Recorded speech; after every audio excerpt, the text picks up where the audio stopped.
ఇది చూడండి, ఇంకోటి ఇచ్చాడు, identify the diatropic compounds from the following అంటున్నాడు. సో ఇది కొంచెం జేఈ మెయిన్స్ ఆ రేంజ్లో మనకి ఎంసెట్ పాయింట్ ఆఫ్ వ్యూలో కూడా ప్రీవియస్గా ఇచ్చారు ఈ టైప్ ఆఫ్ క్వశ్చన్స్. యాక్చువల్గా ఫస్ట్ నీకు దీనికి మీనింగ్ అనేది తెలియాలి. డయాట్రోపిక్ అంటే డయామాగ్నెటిక్ నేచర్ అనేది ఉంటుందన్నమాట. ఓకే, సో డయామాగ్నెటిక్ నేచర్ ఎలా చెప్తామండి? డయామాగ్నెటిక్ నేచర్ ఉంది అనేది, రైట్? డయామాగ్నెటా అది పారామాగ్నెటా ఎలా చెప్తాను? ఆరోమాటిసిటీకి అది రిలేటెడ్ అనమాట. సో చూద్దాం ఎంతమంది ఈ క్వశ్చన్కి ఆన్సర్ అనేటువంటిది చెప్తారో. ఎస్, ఈ క్వశ్చన్కి ఆన్సర్ ఏమొస్తుంది? ఆప్షన్ డీనా? Option C? Jyoti option D? All the above? Okay, చిన్నప్పుడు నువ్వు ఒకటి నేర్చుకుని ఉంటావు. మనకి ఎవరైతే మ్యాక్సిమం మన సార్స్ కానీ మేడమ్స్ కానీ, ఓకే, సో చిన్నప్పుడు మన చదువు చెప్పిన వాళ్ళు ఆల్ ద అబౌవ్ బిడ్డ ఏదన్నా ఒక క్వశ్చన్ ఇచ్చినప్పుడు ఆ క్వశ్చన్లో ఆప్షన్స్లో ఆల్ ద అబౌవ్ కనుక ఉంటే 99% అదే కరెక్టరా, నువ్వు కళ్ళు మూసుకుని దానికి పెట్టే అని చిన్నప్పుడు ఎప్పుడో చెప్పుంటారు. ఓకే, సో అయితే ఇక్కడ మీరు అంత బ్లెండర్గా చేయొద్దు ఒకసారి. ఎందుకనంటే ఇప్పుడు ట్రెండ్ అనేది మారిపోయింది. ఆల్ ద అబౌవ్ ఒక్కొక్కసారి అవ్వచ్చు, అవ్వకపోవచ్చు. కాబట్టి 1-2 సార్లు రీచెక్ చేసిన తర్వాతే ఆన్సర్ అనేటువంటిది చూడండి. సో సాలిడ్ స్టేట్ ఏదైతే ఉందో వాటి మీద కూడా ఇంపార్టెంట్ కాన్సెప్ట్స్ ఏమన్నాయి వాటిని చేద్దాం. సో వీటికి రిలేటెడ్గా ఇప్పుడు దీనికి ఆన్సర్ అనేటువంటిది ఏమొస్తుందో చూడండి. దీనికి answer yes, all the above అనేటువంటిది రైట్ ఆన్సర్ అండి. ఓకే, సో చిన్నప్పుడు మన మాస్టర్లు చెప్పింది ఇక్కడ నిజమైంది. ఆల్ ద అబౌవ్ అనేటువంటిదే కరెక్ట్. సో ఎలా కరెక్ట్ అయింది? అసలు నువ్వు రాయేసావా లేదంటే చీప్ కోడ్స్ ఇలాంటి వాటిని ఉపయోగించావా ఏంటనేది ఒకసారి కన్ఫర్మ్ చేసుకోండి. సరే, డయాట్రోపిక్ అంటే డయామాగ్నెటిక్ నేచర్ ఉండాలి అంటున్నా. మరి అసలు డయామాగ్నెటిక్, పారామాగ్నెటిక్ వీటికి ఎలా చెప్తాం? Simple concept.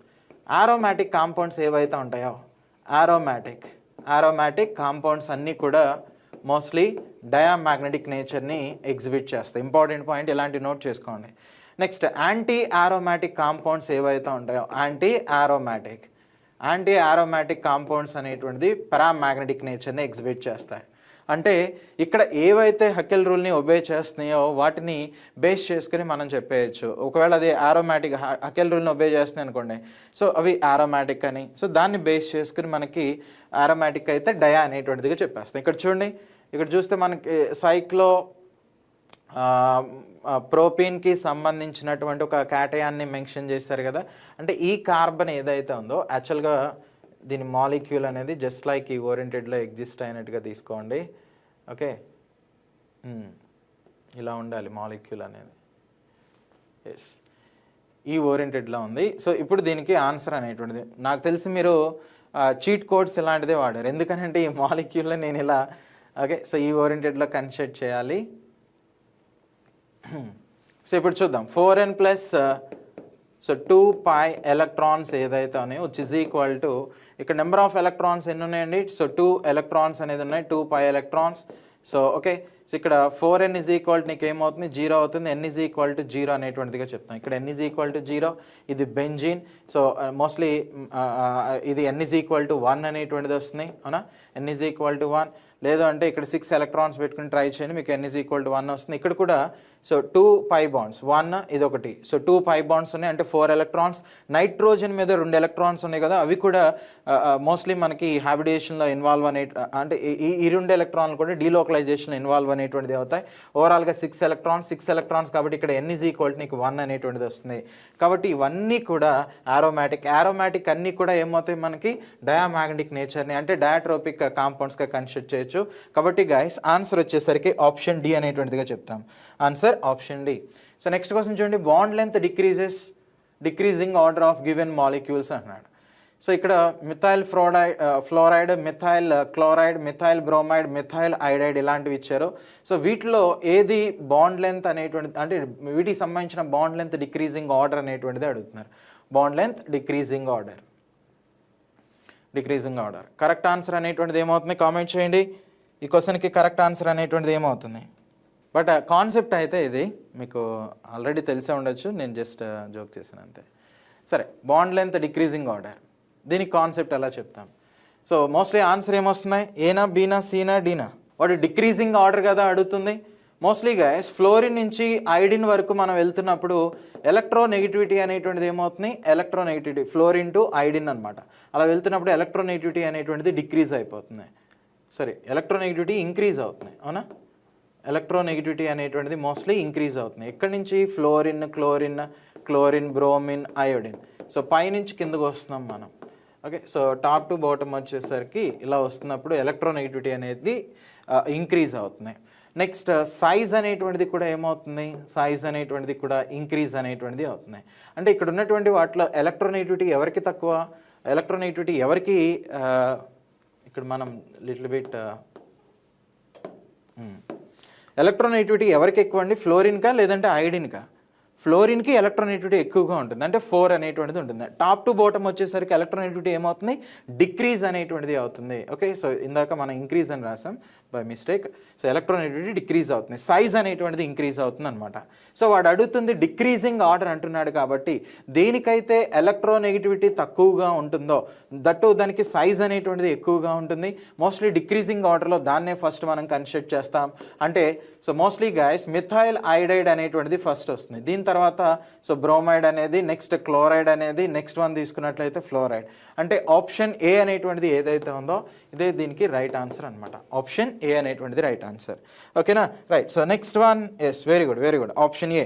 నెక్స్ట్ క్వశ్చన్ చూడండి, which one of the following alkane has high boiling point? ఇలాంటివి కూడా ప్రీవియస్గా మనకి ఇచ్చున్నారు, సింపుల్ క్వశ్చన్స్ ఇవి.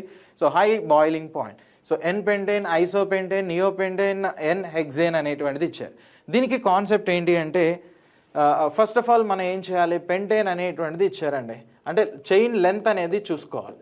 ఓకే, సో సింపుల్గా లెంత్ అనేటువంటిది కనుక ఇంక్రీజ్ అయింది అనుకోండి, chain length, so chain length అనేది ఏదైతే ఉంటుందో, a chain length, carbon chain length increase అనేటువంటిది అయితే బాయిలింగ్ పాయింట్ అనేటువంటిది ఇంక్రీజ్ అవుతుంది. సో సపోజ్ ఇలా 4 కార్బన్స్ ఉన్నాయి అనుకుందాం. సో ఇంకొకటి కూడా సేమ్ అదే మాలిక్యూల్ తీసుకోండి, ఇలా 4 కార్బన్స్, ఈ మధ్యన ఉన్నటువంటి ఇంటరాక్షన్స్ ఎక్కువగా ఉంటాయా, లేదు అంటే 5 కార్బన్స్ మధ్య ఉన్నటువంటి ఇంటరాక్షన్స్ ఎక్కువగా ఉంటాయా, 5 కార్బన్స్ మధ్య ఉన్న ఇంటరాక్షన్సే ఎక్కువగా ఉంటాయి కాబట్టి. ఓకే, సో 5 కార్బన్స్ మధ్య ఉన్న ఇంటరాక్షన్స్ ఎక్కువగా ఉంటాయి కాబట్టి మోస్ట్లీ గైస్ మనకి ఇంటరాక్షన్స్ కనుక ఈ రెండింటి మధ్యలో కూడా వాన్ డెర్ వాల్ ఫోర్సెస్ ఉంటాయి.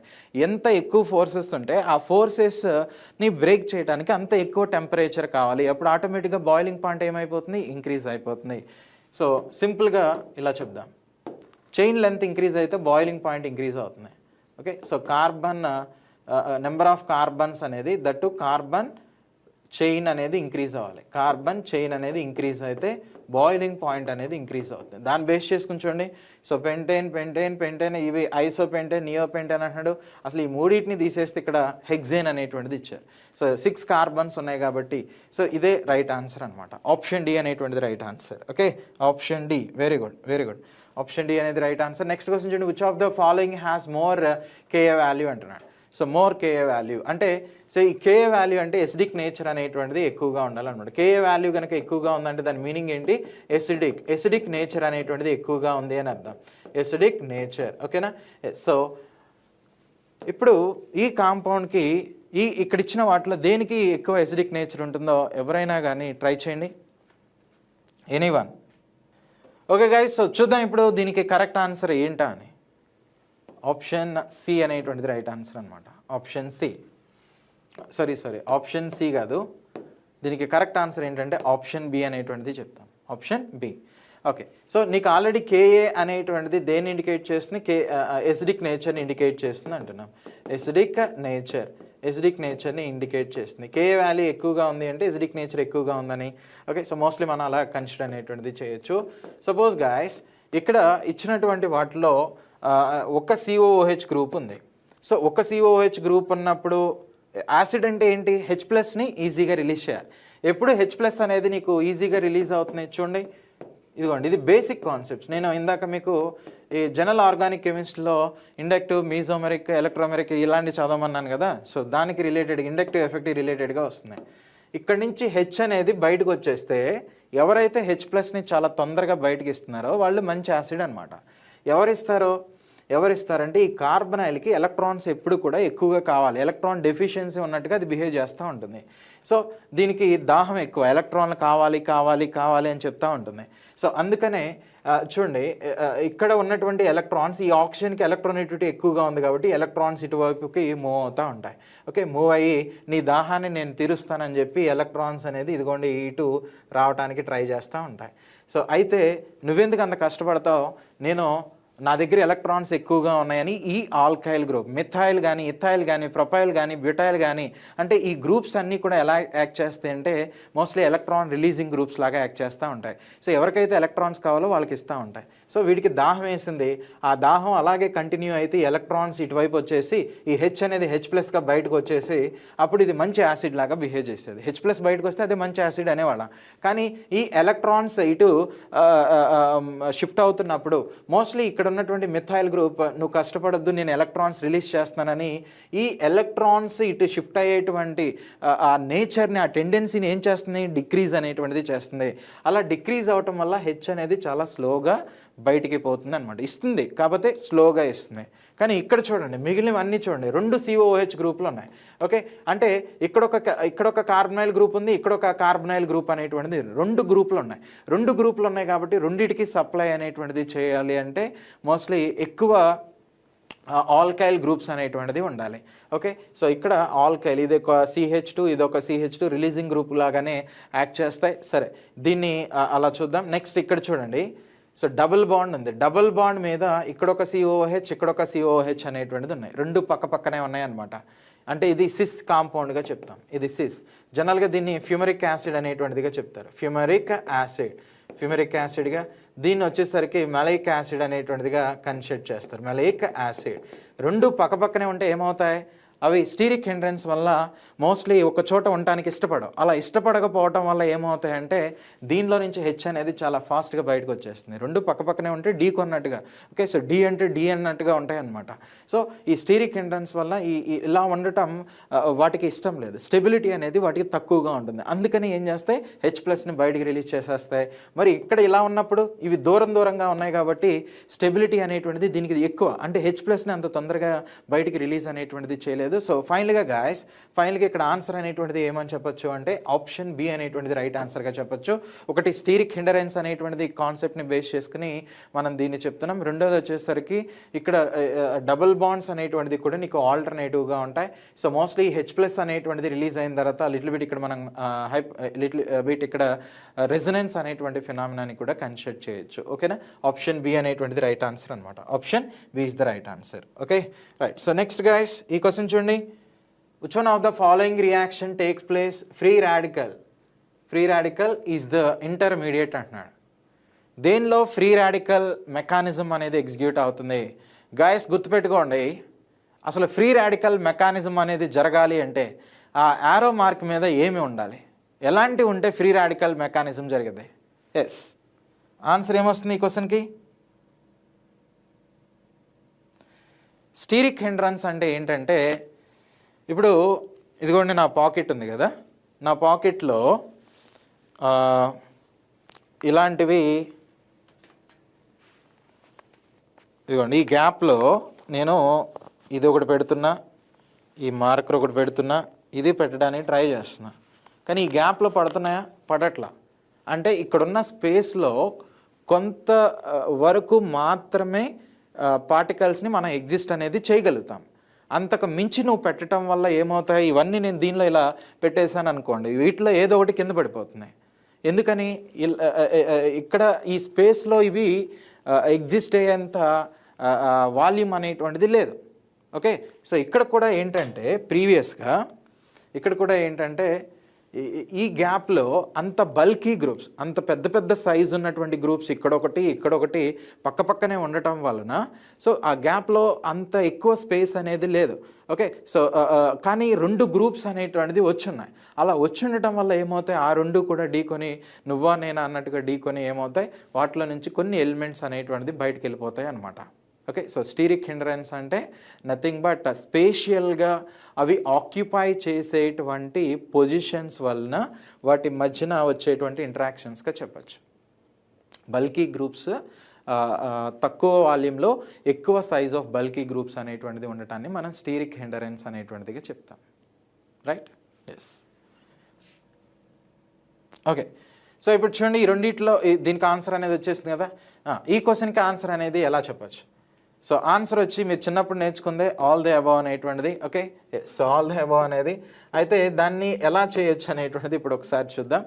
సరే, ఇక్కడ చూడండి వాడు ఏమంటున్నాడు, ఫ్రీ రాడికల్స్ అంటున్నాడు. ఫ్రీ రాడికల్ అంటే మోస్ట్లీ ఇలా సిఎల్ మీద ప్లస్ అనేది ఉంటేనేమో క్లోరోనియం అంటాం.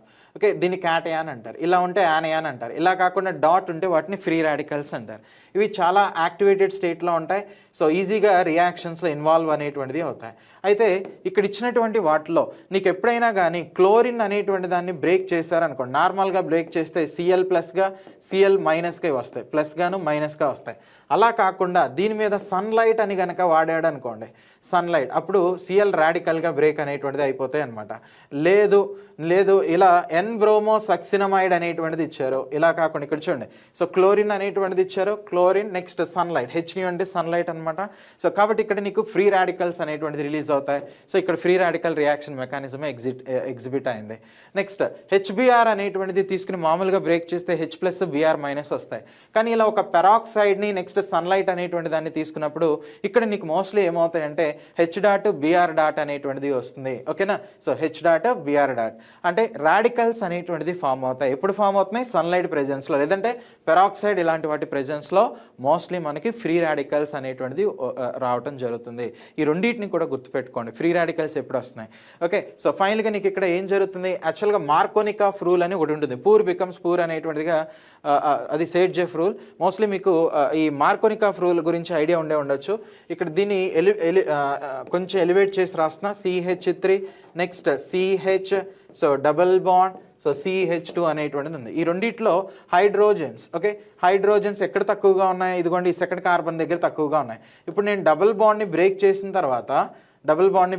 తర్వాత ఆ ప్లస్ అనేది ఎక్కడికి రావాలి అంటే ఇదిగోండి తక్కువ కార్బన్స్ ఉన్న చోటకి రావాలి, మైనస్ అనేది ఎక్కువ హైడ్రోజన్స్ ఉన్న దానికి రావాలి. సారీ, కార్బన్స్ కాదు, హైడ్రోజన్స్. ఎక్కడైతే తక్కువ హైడ్రోజన్స్ ఉండే అక్కడ ప్లస్ వెళ్తుంది, ఎక్కువ హైడ్రోజన్స్ ఉన్న చోట మైనస్ వెళ్తుంది. అదన్నీ నాకెందుకండి అంటే ఇప్పుడు మామూలుగా హెచ్ ప్లస్ని బిఆర్ మైనస్కి ఇలా డిసోసియేట్ చేసి మార్కోనిక్ ఆఫ్ రూల్ ప్రకారం నువ్వు అప్లై చేసినప్పుడు ఈ బ్రోమిన్ అనేటువంటిది ఎక్కడికి వచ్చి యాడ్ అవుతుందండి? బ్రోమిన్ అనేది చూడండి ఇక్కడ, ఇదిగోండి, సో ఎక్కడైతే తక్కువ హైడ్రోజన్స్ ఉన్నాయో అక్కడికి వచ్చి యాడ్ అవుతుంది. దీన్ని మార్కోనిక్ ఆఫ్ రూల్ అనేటువంటిదిగా చెప్తారు. కానీ నీకు ఇక్కడ ప్రొడక్ట్ ఏమొచ్చింది, ఎక్కువ హైడ్రోజన్స్ ఉన్న కార్బన్ దగ్గరికి వచ్చి బ్రోమిన్ యాడ్ అయింది. ఇది ఫ్రీ రాడికల్ మెకానిజమా? కాదు. ఇవి నార్మల్గా క్యాటయాన్స్ యానయాన్స్గా ఫామ్ అయినప్పుడు వచ్చేటువంటిది. కానీ ఇది free radical mechanism. Free radical మెకానిజంలో నీకు ఏం ఫామ్ అవుతున్నాయి? మైనర్ ప్రోడక్ట్ వల్ల ఇక్కడ మేజర్ అవుతుంది. ఇక్కడ అర్థమవుతుందా ఏం మాట్లాడుతున్నాను?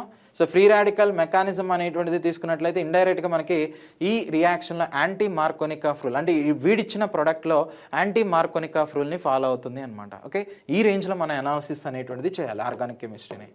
ఓకే, సో కాబట్టి ఇది కూడా ఫ్రీ రాడికలే, ఇది కూడా ఫ్రీ రాడికలే. NBS అంటున్నాడు అంటే ఎన్ బ్రోమో సక్సినమైడ్ అంటాం. ఈ రియేజెంట్ ఇచ్చినప్పుడు కూడా మోస్ట్లీ మనకి ఏం జరుగుతుంది, ఎలైలిక్ కార్బన్ ఏదైతే ఉంటుందో ఈ కార్బన్ మీద ఈ సబ్స్టిట్యూయెంట్ అనేటువంటిది, సో CCl4 ఇలాంటిది ఏదో ఇక్కడ బ్రోమిన్ అనేది కూడా ఉంటుంది అడిషనల్గా. సో బ్రోమిన్, ఎన్ బ్రోమో సక్సినమైడ్ అంటే బ్రోమిన్ అనేది దానిలోనే ఉంది కదా, బ్రోమిన్ అనేది ఎన్ బ్రోమో సక్సినమైడ్. సో ఆ బ్రోమిన్ అనేటువంటిది ఏదైతే ఉందో ఎలైలిక్ కానీ లేదంటే బెంజైలిక్ కార్బన్ దగ్గరికి వచ్చి యాడ్ అవుతాయి.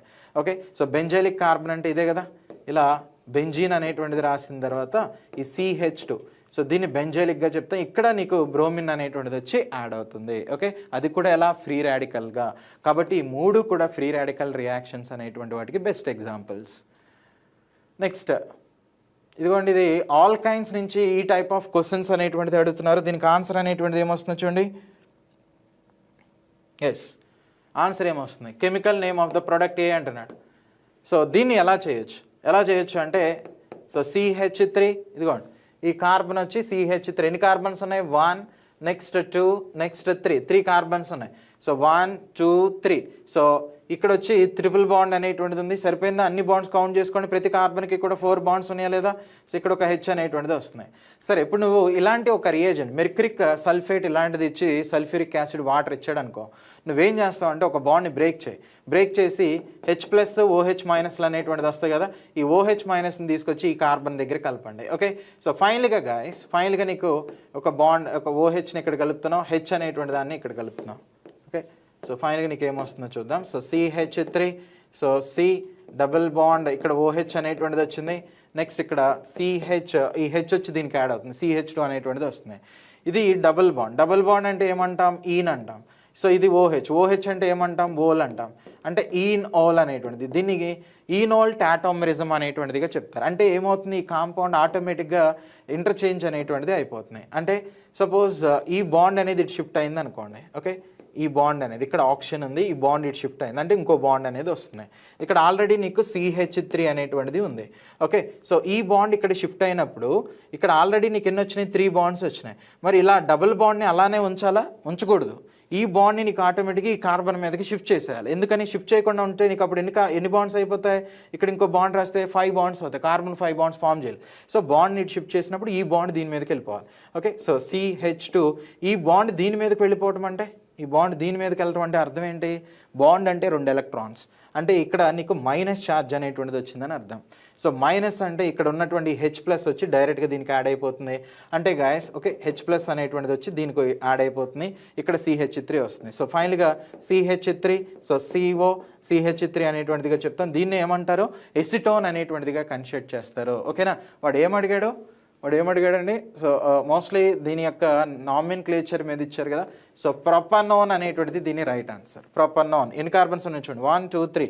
సో 3 కార్బన్స్ ఉన్నాయి. సో CO అనేటువంటిది అంటే కీటోన్ అనేటువంటిది ఉంది కాబట్టి మోస్ట్లీ ప్రొపనోన్ అనేటువంటిదిగా చెప్తాం.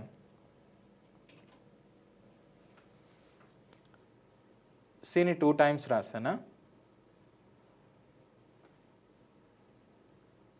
ఓకే, లేదండి, 3 కార్బన్స్ ఉన్నాయి ఇక్కడ, 1 2 3.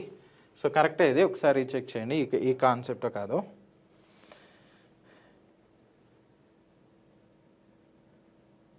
Okay, right. So next question చూడండి. సో బ్రోమిన్ అనేటువంటిది యాడ్ చేసినప్పుడు in presence of carbon tetrachloride నీకు ప్రొడక్ట్ అనేటువంటిది ఏమొస్తుంది అంటున్నాడు. సో ప్రొడక్ట్ అనేటువంటిది ఏమొస్తుంది? ఇలా డిఫరెంట్ కాంపౌండ్స్ అనేటువంటిది ఇచ్చారు. ఆన్సర్ అనేటువంటిది ఎలా తీసుకోవచ్చు చూడండి. So bromine, next carbon tetrachloride, గుర్తుపెట్టుకోండి ఈ 2 ఇచ్చారు. ఇక్కడ మనకి ఆల్కైన్ అనేటువంటిది ఉంది. ఓకే, సో ఆల్కైన్ మీద bromine, that carbon tetrachloride CCl4 ఇలా ఇచ్చినప్పుడు నువ్వు ఎప్పుడు కూడా ప్రోడక్ట్ ఏం తీసుకోవాలంటే ట్రాన్స్ అనేటువంటి దాన్ని కన్సిడర్ చేయాలి. ఓకేనా? సో ట్రాన్స్ అనేటువంటి దాన్ని కన్సిడర్ చేయాలి. సిస్ ట్రాన్స్లు తెలుసు కదా.